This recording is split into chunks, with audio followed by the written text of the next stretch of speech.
Hingchabi ya? He call tarapaga hingchabi kaina. Nangbo hingchabi natradi kay oirige? Aina hingchabi oiradi nangna hingchaba tare ne. Nungay ba nangbo? Ho nungay ba nungay taba aigi kusi hangbiraka no amta.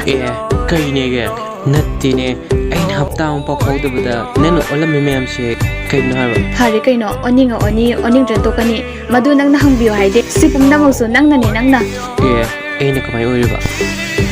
Sumi isay da faw say thanari dudi sum kuina nungsinaraklabasu sum mayeng tara anina hoise phare nang na ingonda phajana paw phawbiramisa sum tha ama simangaida adu daidi sum tande mandi tawre adumai tawbodo yam hainade ba idi ai adumai de tawde ko handa kharsin basida tawbane ai gide nang khaktane ho yari ay mo nangi wahaidu da pangtha doreba ho pangtha jikanda ne phone je tham horage adu natradi ai soidana kapa aniba ho nupa haiba nupa se pungki khire ba ai khanga ba na saktu thamme ai thongre chumudi chumiba manaise adubu ai thamoi sidade magi mami natana kanamdagi mami tadre fare haye moyon chalaga ai warugan bise thimuki